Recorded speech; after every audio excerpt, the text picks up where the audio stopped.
বন্ধুরা, শফি 360 ইউটিউব চ্যানেলটিতে আপনাকে স্বাগত। ভিডিওটি থাম্বনেইল দেখেই বুঝতে পেরেছেন যে আজকে আমাদের কি টপিকস নিয়ে আলোচনা করব। তো বন্ধুরা, আপনি যখন কোনো নতুন কম্পিউটার ক্রয় করে থাকেন তখন কিন্তু আপনার কম্পিউটারের গতি অনেক ফাস্ট থাকে। এটাই কিন্তু স্বাভাবিক। কিন্তু আপনি অনেকদিন ব্যবহারের কারণে কম্পিউটারের গতি কিন্তু আস্তে আস্তে স্লো হয়ে যায়। তো আপনি যদি চান তাহলে কিছু যন্ত্রাংশের পরিবর্তন করে আবার স্পিডটি বাড়িয়ে নিতে পারেন। কিন্তু তার জন্য কিন্তু আপনাকে কিছু ইনভেস্ট করতে হবে। তো বন্ধুরা, আজকের ভিডিওটিতে আমি দেখাবো কি করে উইন্ডোজের কিছু সেটিংস পরিবর্তন করে কোনো ইনভেস্ট ছাড়াই, কোনো যন্ত্রাংশ পরিবর্তন ছাড়াই আপনি আপনার কম্পিউটারের গতি বাড়িয়ে নিতে পারেন। তো বন্ধুরা, তার আগে আপনি যদি আমাদের চ্যানেলটি এখনো সাবস্ক্রাইব না করে থাকেন তাহলে অনুরোধ করব আমার চ্যানেলটি অবশ্যই সাবস্ক্রাইব করবেন। তো বন্ধুরা, কথা না বাড়িয়ে চলুন আজকের মূল ভিডিওটিতে।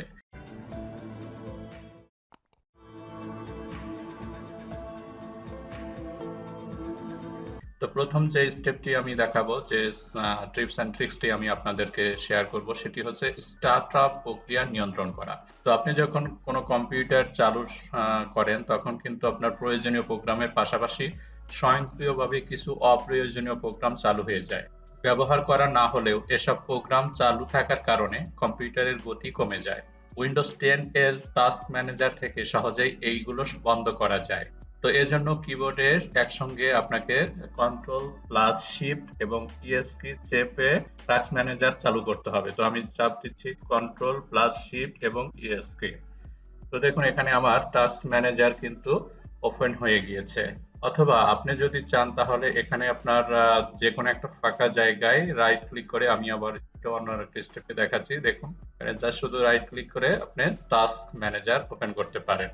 এই দুইভাবেই আপনি কাজটি করতে পারেন। আপনার হচ্ছে আপনার উইন্ডোজের কন্ট্রোল প্লাস শিফট এবং ইএসকে, এই তিনটি বাটন যদি একসাথে প্রেস করেন তাহলে কিন্তু আপনার টাস্ক ম্যানেজার ওপেন হবে। অথবা যে কোনো মেনু বারের নিচের মেনু বারে আপনার মাউসের রাইট ক্লিক করে টাস্ক ম্যানেজারে ক্লিক করে টাস্ক ম্যানেজার ওপেন করতে পারেন। তো এখান থেকে আপনাকে স্টার্ট আপ ট্যাবটিতে ক্লিক করতে হবে। দেখুন, এখানে অনেকগুলো ট্যাব আছে: performance, app history, startup, user details এবং সার্ভিস। তো এখান থেকে আপনাকে স্টার্টআপ মেনুতে আপনাকে ক্লিক করতে হবে। এবার স্টার্টআপ ট্যাবে ক্লিক করলে কম্পিউটার চালুর সময় স্বয়ংক্রিয়ভাবে চালু হওয়া প্রোগ্রামের তালিকা দেখা যাবে। তো এখন দেখুন, স্টার্টআপে ক্লিক করার সাথে সাথে যদি আপনার এই যে যতগুলো প্রোগ্রাম রানিং আছে, যখন আপনি কোনো পিসি অন করেন তখন কিন্তু স্বয়ংক্রিয়ভাবে এই প্রোগ্রামগুলো রান হয়ে যায়। তো দেখুন, এখানে অনেকগুলো ডিজেবল আগে থেকে করা রেখেছি আমি এখানে। তো এখান থেকে যদি আপনি চান তাহলে এগুলো ডিজেবল করে দিতে পারেন, যে এগুলো আমার স্টার্টআপের সময় রান হবে না।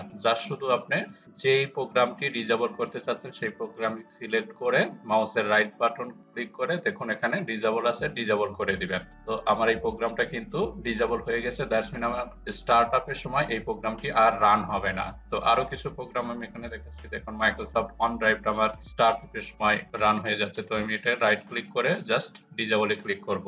দেন আমি এখন এইখান থেকে বের হয়ে যাব। পরবর্তী যে টিপসটি আমি দেখাবো সেটা হচ্ছে জায়গা খালিকরণ। কম্পিউটারের গতি বাড়ানোর জন্য হার্ড ডিস্ক থেকে অপ্রয়োজনীয় তথ্য মুছে ফেলা উচিত। এজন্য হার্ড ডিস্কে সরাসরি তথ্য মুছে ফেলার পাশাপাশি ডিস্ক ক্লিন আপ কাজে লাগিয়ে অস্থায়ী ফাইলগুলো মুছে ফেলতে হবে। এজন্য স্টার্ট আপ মেনু থেকে ডিস্ক ক্লিন আপ লিখে সার্চ করতে হবে আমাকে। তো জাস্ট এখানে আমি লিখবো, সার্চ অপশনে এখানে লিখবো disk clean up, I S K. Disk লেখার পরে দেখুন এখানে উপরে অপশন যেটা আছে ডিস্ক ক্লিন আপ অ্যাপস, তো এটাতে আমি ক্লিক করব।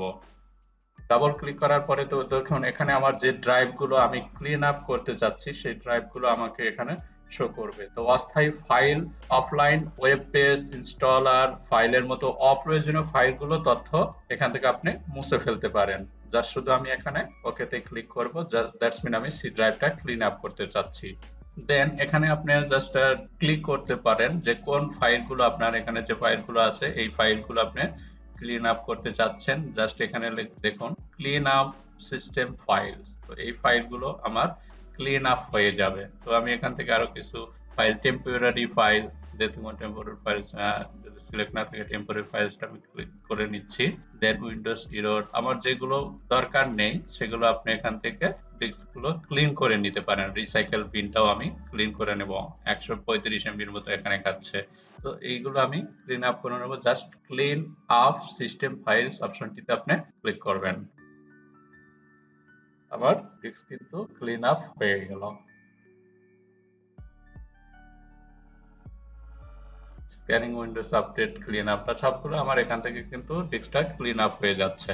একটু সময় নিচ্ছে এটা, বিকজ আমি অনেকগুলো অপশনটা এখানে সিলেক্ট করে দিয়েছি। দ্যাটস এখান থেকে আপনার সর্বোচ্চ হচ্ছে 1 মিনিট সময়ের মতো লাগতে পারে। এখানে ডিস্কটা কিন্তু ক্লিন আপ হয়ে যাবে। তো আপনার যেগুলো অপ্রয়োজনীয়, তো দেন এখন আমি ওকেতে ক্লিক করব।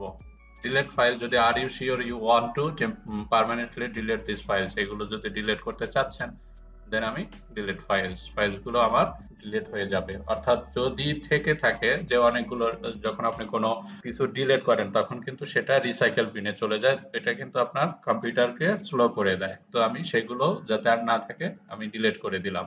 তৃতীয় যে অপশনটি আমি আপনাদেরকে শেয়ার করব সেটি হচ্ছে সার্চ ইন্ডেক্সিং বন্ধ রাখতে হবে। তো আপনি সার্চ ইঞ্জিন ইন্ডেক্সিং সুবিধা কম ক্ষমতার কম্পিউটারকে ধীর গতি করে দেয়। আপনি যদি কাজের প্রয়োজনে নিয়মিত কম্পিউটারের ফাইল ফোল্ডারের খোঁজ করেন, তাহলে সার্চ ইন্ডেক্সিং বেশ কার্যকর। যদি না করেন তবে সার্চ ইন্ডেক্সিং সুবিধা বন্ধ করে রাখতে পারেন।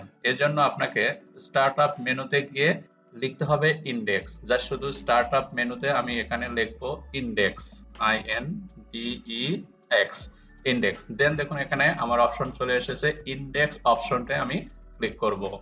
ইন্ডেক্স অপশন থেকে দেখুন এখানে আমার অনেকগুলো অপশন এসেছে, মডিফাই, অ্যাডভান্স, পাস। দেন আমি এখানে মডিফাই অপশনে ক্লিক করব। মডিফাই থেকে আমি কোন ডিস্কটাকে মডিফাই করতে চাচ্ছি সেখানে এখানে সিলেক্ট করা আছে। আপনি যদি মনে করেন যে এটা আমার দরকার নেই ডিস্কটা, তাহলে সেই অপশনগুলো আপনি উঠিয়ে দিবেন। জাস্ট কোন ফোল্ডার গুলো চাচ্ছে না সেগুলো আপনি টিক চিহ্নগুলো তুলে দিবেন। দেন হচ্ছে আপনি এখানে ওকে করে দিবেন। কোন কোন ডিস্কের আপনি চাচ্ছেন না সেটা আপনি এখান থেকে জাস্ট শুধু ওকে করে দিবেন। দেন আমি এখানে ক্লোজ করে দিব। তো আমার এই 3টি স্টেপের মাধ্যমে আপনি কিন্তু কোনো যন্ত্রাংশের পরিবর্তন ছাড়াই খুব সহজেই উইন্ডোজের সেটিংস পরিবর্তন করে কম্পিউটারের গতি বাড়িয়ে নিতে পারেন। তো বন্ধুরা, ভিডিওটি এ পর্যন্তই। ভালো লাগলে ভিডিওটিতে একটি লাইক দিয়ে বন্ধুদের সাথে শেয়ার করবেন। আর এখনো যারা আমার চ্যানেলটি সাবস্ক্রাইব করেননি তারা আমার চ্যানেলটি সাবস্ক্রাইব করবেন। ভালো থাকবেন, সুস্থ থাকবেন। ধন্যবাদ।